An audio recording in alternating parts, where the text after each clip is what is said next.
اعوذ باللہ من الشیطان الرجیم بسم اللہ الرحمن الرحیم انا نحن نزلنا الذکر وانا له لحافظون صدق اللہ العظیم الحمد للہ رب العالمین والصلاة والسلام علی سید الانبیاء والمرسلین وعلی آلہ وصحبہ اجمعین اما بعد۔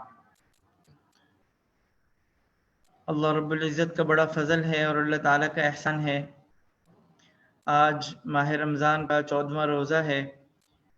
انشاءاللہ آج کی اس نشست میں ہم سورۃ الحجر اور سورۃ النحل کے اندر جو نصائح ہیں ان کا خلاصہ اور منتخب آیات اور منتخب مضامین کی تشریح انشاءاللہ آپ حضرات کی خدمت میں پیش کی جائے گی۔ اللہ تعالی سے دعا ہے کہ اللہ تعالی ہمیں اس کو سمجھنے کی اور اس کے مطابق اپنے عمل کو درست کرنے کی توفیق عطا فرمائے، آمین یا رب العالمین۔ قرآن کریم کی صورت میں سورۃ الحجر میں اللہ رب العزت نے ایک آیت نازل فرمائی۔ یہ آیت در حقیقت امت مسلمہ کے لیے ایک بہت بڑی نعمت ہے۔ اللہ تعالیٰ نے فرمایا کہ اس قرآن کریم کو ہم نے ہی نازل کیا ہے اور اس کی حفاظت بھی ہم نے اپنے ذمے لی ہے۔ چنانچہ یہ ایک اتنی عظیم نعمت ہے کہ اللہ رب العزت نے قرآن کریم کی حفاظت کے لیے ایسے اسباب پیدا فرما دیے جو دیگر کتابوں کی حفاظت کے لیے ان اسباب کا مہیا ہونا تقریباً ناممکن ہے۔ چنانچہ چھوٹے چھوٹے بچے قرآن کریم کو سہولت کے ساتھ حفظ کر لیتے ہیں، جبکہ دیگر کتابوں کا حفظ نسبتاً ایک آزمائش سے کم نہیں، ایک امتحان سے کم نہیں۔ اور اسی طریقے سے اللہ رب العزت نے قرآن کریم کی اس حفاظت کے لیے غیر معمولی طور پر اللہ رب العزت نے اس کو آسان فرما دیا، جبکہ دیگر چیزوں کے حفظ اتنا آسان نہیں ہے۔ قرآن کریم کی حفظ اور اسی طریقے سے قرآن کریم کی ترتیل کے ساتھ تلاوت اور قرآن کریم کا سینوں میں محفوظ ہونا اور اسی طریقے سے صحائف میں اور اسی طریقے سے مصحف میں محفوظ ہونا اور کئی زمانے تک اس کے محفوظ رہنا، یہ اللہ رب العزت کا ایک ایسا کرم تھا کہ جس کے بارے میں یقیناً یہ کہا جاتا ہے کہ اللہ رب العزت نے اپنے ذمے اس کی حفاظت دی ہوئی ہے، جبھی اس کی حفاظت یہ آسان ہو گئی۔ جبکہ دیگر آسمانی کتابوں کی حفاظت اللہ رب العزت نے اس امت کے سپرد کر دی تھی، چنانچہ اس امت کے لوگوں نے طرح طرح کی تحریفات اس میں کی، اس کے اندر تبدیلیاں کی اور ان تبدیلیوں کے وہ مرتکب ہوئے، چنانچہ اللہ رب العزت کی طرف سے سخت آزمائش کا وہ شکار ہوئے۔ تو یہ اللہ رب العزت کی ایک بہت بڑی نعمت ہے۔ چنانچہ قرآن کریم کی آیات کا حفظ کرنا اور ان کو یاد رکھنا اور ان کی تلاوت کرنا، اس کو اللہ رب العزت نے اس امت مسلمہ کے اوپر انعام فرماتے ہوئے آسان فرما دیا۔ اللہ تعالی ہمیں اس نعمت کی قدر کرنے کی توفیق عطا فرمائے اور قرآن کریم کا حق ادا کرنے کی اللہ تعالی ہم سب کو توفیق عطا فرمائے، آمین یا رب العالمین۔ قرآن کریم کی انہی آیات کے بعد اللہ رب العزت نے یہ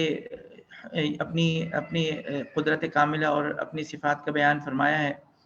اور ان صفات کا بیان فرماتے ہوئے اللہ رب العزت نے یہ بات بیان فرمائی ہے کہ ہم نے ہر چیز کو ایک متعین اندازے سے اس دنیا میں پیدا فرمایا ہے۔ ہر چیز کو اللہ رب العزت نے اس دنیا میں ایک متعین اندازے سے پیدا فرمایا ہے، اور وہ متعین اندازہ ایسا ہے جس کا علم اللہ رب العزت کو ہے۔ بارش مقام کے اوپر کتنی ہونی ہے، کس مقام پر زمین کتنا سبزہ اگائے گی، اور اسی طریقے سے کس زمین سے کتنی پیداوار اگنی ہے، یہ تمام ایسے اندازے ہیں جو اللہ رب العزت نے متعین فرما دی ہے۔ یہ دنیا چونکہ دنیا دارالاسباب ہے، اس دنیا کے دارالاسباب ہونے کے نتیجے ہی اختیار اس دنیا میں انسانوں کو دیا، اور اس کی کھیتی کی حفاظت اچھی کرتا ہے، اسے اختیار فرمائے اور اس کے اسباب اچھے اختیار کرنے کی وجہ سے اس کی فصل اچھی ہو جاتی ہے۔ ایک دوسرا شخص لاپرواہی کا رویہ رکھتا ہے اور اچھے اسباب اختیار نہیں کرتا، کھاد اچھی استعمال نہیں کرتا، محنت نہیں کرتا، کھیتی کی حفاظت نہیں کرتا، تو اس کی حفاظت نہ کرنے کی وجہ سے تو اس کو اس کھیتی کے اندر وہ ثمرات اور وہ پھل نہیں ملتے۔ تو یہ جو پھلوں کا فرق ہے، یہ در حقیقت یہ اس کے اسباب کی کمی یا زیادتی کی وجہ سے ہے،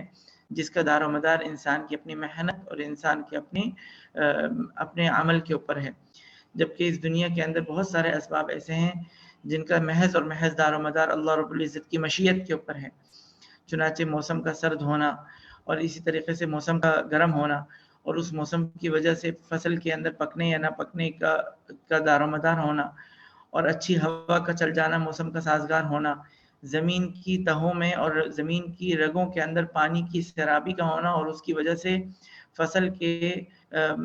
زیادہ ہونے یا کم ہونے پر اس کا اثر ہونا، یہ وہ تمام چیزیں ہیں جن کا دار و مدار صرف اور صرف اللہ رب العزت کی مشیت کے اوپر ہے۔ چنانچہ اللہ رب العزت نے ان تمام چیزوں کو اس دنیا کے اندر ایک متعین انداز سے پیدا فرمایا ہے۔ فتبارک اللہ احسن الخالقین۔ قرآن کریم کی ان آیات میں اللہ رب العزت نے سبع مثانی یعنی سورۃ الفاتحہ کی تعریف فرمائی اور سورۃ الفاتحہ کے بارے میں کی فضیلت بیان فرمائی۔ سورۃ الفاتحہ در حقیقت ایک ایسی سورت ہے جو قرآن کریم کی ابتدا میں اللہ رب العزت نے نازل فرمائی اور ابتدا میں موجود ہے۔ ہر نماز کی ہر رکعت میں اس کی تلاوت کی جاتی ہے۔ اس سورۃ الفاتحہ کے اندر ایک عظیم سبق ہے اور دعا کا طریقہ سکھایا گیا ہے اور ہدایت صراط مستقیم کی رہنمائی کی دعا ہر انسان کو مانگنے کی تلقین فرمائی گئی ہے۔ یقیناً یہ ایک ایسی دعا ہے کہ اگر انسان اس دعا کو مانگتا رہے، خلوص دل سے مانگے اور وہ دعا کسی انسان کے حق میں قبول ہو جائے تو اس دعا کی قبولیت سے بڑی نعمت کوئی نہیں۔ قرآن کریم کی ان آیات میں کے بعد سورۃ النحل اللہ رب العزت نے نازل فرمائی۔ سورۃ النحل میں اللہ رب العزت نے بے شمار اپنی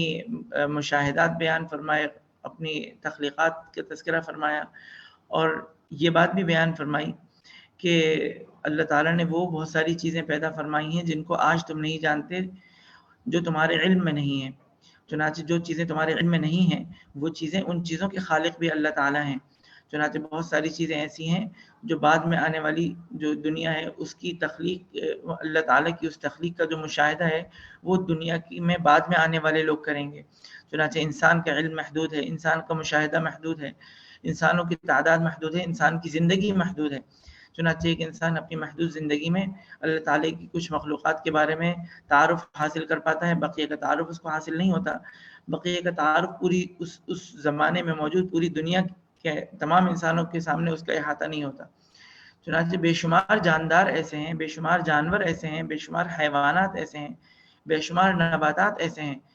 جو آج کے دور میں جدت کے ساتھ جدید کے طور پر ایک نئی مخلوق کے طور پر، ایک نئے پودے کے طور پر ان کا تعارف پیدا کیا جاتا ہے۔ اس کے اندر جو جدت ہے، اس کے اندر جو جدیدیت ہے، اس کے اندر جو نیا پن ہے، نیا پن اللہ رب العزت کی نسبت سے نہیں ہے، وہ نیا پن ایک انسان کے عقل محدود کی نسبت سے ہے کہ پہلے انسان کی عقل محدود نے اس کا ادراک نہیں کیا تھا، اب انسان کی عقل کو اس کا ادراک ہوا ہے، اس لیے انسان کی عقل کی نسبت سے وہ چیز نہیں ہے۔ تو لہٰذا اللہ رب العزت نے یہ بات فرمائی کہ اللہ تعالیٰ نے وہ چیزیں پیدا فرمائی ہیں جو تم نہیں جانتے، جس کا تمہیں علم نہیں ہے۔ اسی طریقے سے قرآن کریم کی ان آیات میں اللہ رب العزت نے شہد کی مکھی کے بارے میں بیان فرمایا اور یہ فرمایا کہ یہ اللہ تعالیٰ کی ایک ایسی مخلوق ہے کہ یہ اللہ تعالیٰ کی طرف سے متعین کردہ راستے پر چلتی ہے اور اپنا رزق حاصل کرتی ہے اور متعین راستے کے علاوہ کسی راستے کو اختیار نہیں کرتی۔ یقیناً شہد کی مکھی کا رہائش کا نظام، شہد کے پیدائش کا نظام اور ان کے اندر جو ان کی شہد کی مکھی کے چھتے کے اندر تمام مکھیوں کا جو نظم و نسق ہے اور انتظام و انصرام ہے، یہ ایک ایسا لاجواب نظم ہے کہ عقل حیران ہے کہ اتنے چھوٹے سے وجود کو کس نے بتایا کہ اس کی ایک شہد کی مکھی کی ملکہ ہے، انہوں نے اس کی اتباع کرنی ہے، اس کی پیروی کرنی ہے، ان کے محافظین ہیں، انہوں نے ان محافظین کے ہدایات کو ماننا ہے۔ کس نے ان کو بتایا کہ شہد کی پیدائش کیسے کرنی ہے، اس کا جو موم ہے اس کو کس طریقے سے محفوظ رکھنا ہے؟ یہ وہ تمام کی تمام اللہ تعالیٰ کی طرف سے بتائی ہوئی کاریگری ہے کہ جس کو دیکھ کر انسان کی عقل ششدر رہ جاتی ہے، حیران رہ جاتی ہے اور انسان کی زبان سے بے اختیار یہ بات نکلتی ہے کہ اللہ تعالیٰ ہی اس کو پیدا فرمانے والے ہیں، تمام تعریفیں اللہ ہی کے لیے ہیں۔ اللہ رب العزت نے ان تمام قرآن کریم کی آیات میں اسی طریقے سے اپنی بے شمار نعمتوں کو بیان فرمایا ہے اور ان نعمتوں کو یاد دلا کر مسلمانوں کو اس بات کی تلقین فرمائی ہے کہ وہ اللہ تعالیٰ کی نعمتوں کو یاد رکھیں۔ اللہ تعالیٰ نے نسل انسانی کو جاری و ساری فرمایا اور حسب و نسب کو جاری فرمایا اور انسان کو اولاد اور پوتے اور ان نعمتوں کو بیان فرمایا، تو لہٰذا اللہ رب العزت نے فرمایا کہ تم ان نعمتوں کو یاد رکھو اور اسی طریقے سے لباس کی نعمت کو یاد کرو، کس طریقے سے اللہ رب العزت نے جانور کی کھالوں سے اور مختلف چیزوں سے پوشاک اختیار کرنا انسان کے لیے آسان فرمایا اور اسی طریقے سے بے شمار نعمتیں اللہ رب العزت نے بیان فرمائی، اور یہ تمام وہ نعمتیں ہیں جس کو انسان حاصل کرتا ہے، جس سے استفادہ کرتا ہے، اور ان نعمتوں سے استفادہ کرنے کا تقاضا یہ ہے کہ انسان اللہ رب العزت کا شکر گزار بندہ بنے اور ناشکری سے اور کفران نعمت سے اپنے آپ کو بچائے۔ قرآن کریم کی ان آیات میں اللہ رب العزت نے ایک آیت نازل فرمائی، اور وہ آیت تقریباً جمعے کے ہر خطبے میں ائمہ یا اکثر خطبوں میں اس آیت کی تلاوت کی جاتی ہے۔ اللہ تعالیٰ فرما رہے ہیں ان اللہ یأمر بالعدل والاحسان وایتاء ذی القربى وینہی عن الفحشاء والمنکر والبغی یعظکم لعلکم تذکرون۔ اللہ تعالیٰ تمہیں عدل کا حکم دیتے ہیں،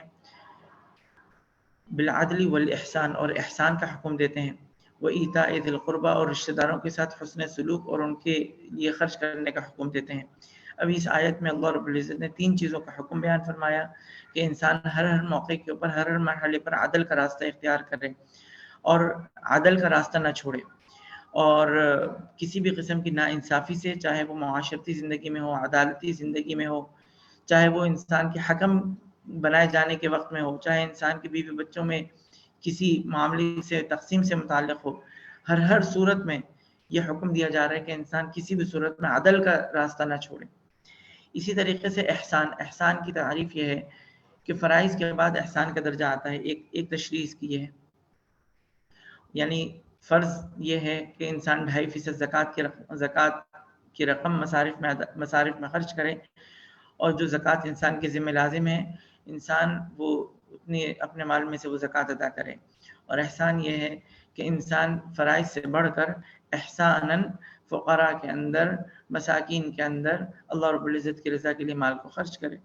دوسرا مفہوم یہ ہے جو حدیث جبرائیل میں نبی اکرم صلی اللہ علیہ وسلم نے بیان فرمایا کہ احسان یہ ہے کہ انسان اللہ تعالیٰ کی عبادت اس طریقے سے کرے گویا کہ وہ اللہ تعالیٰ کو دیکھ رہا ہے۔ اگر یہ مفہوم انسان کے ذہن میں مستحضر نہیں ہوتا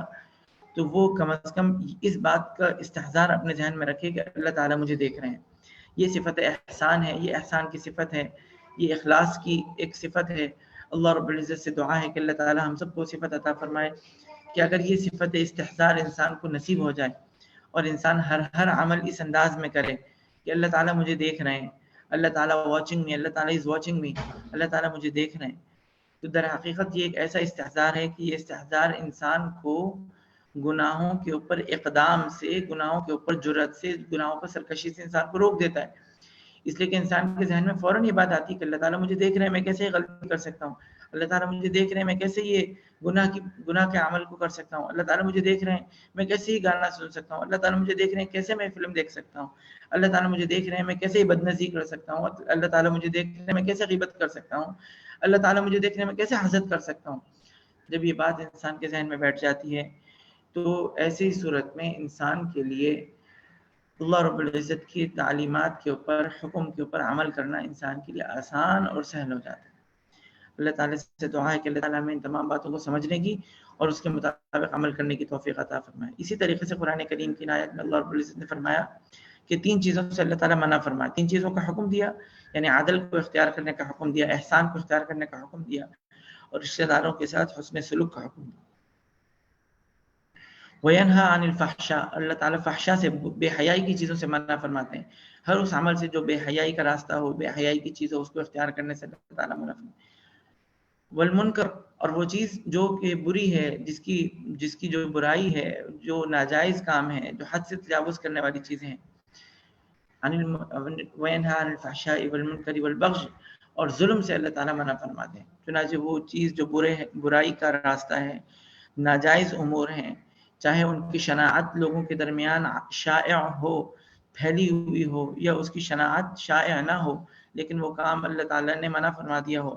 تو فحشا چاہے اس کی شناعت سب لوگوں کے سامنے عام ہو، چاہے عام نہ ہو، اور وہ چیز جو دوسروں کے ظلم پر مشتمل ہو، ان تمام چیزوں سے اپنے آپ کو بچانا ہے۔ ہر اس بے حیائی کے، برائی سے، معصیت سے اور ظلم سے اپنے آپ کو بچانا ہے۔ جب انسان ان چیزوں سے بچا لے گا تو در حقیقت اپنے آپ کو بچا لے گا تو در حقیقت وہ ایک ایسے راستے کے اوپر ہوگا جو عدل کے راستے پر ہوگا، جو احسان کا راستہ ہوگا۔ اللہ تعالیٰ سے دعا ہے کہ اللہ تعالیٰ ہمیں قرآن کریم کی ان تمام آیات کو سمجھنے کی اور اس کے مطابق اپنے عمل کو درست کرنے کی توفیق عطا فرمائے۔ وآخر دعوانا ان الحمد للہ رب العالمین۔ السلام علیکم ورحمۃ اللہ وبرکاتہ۔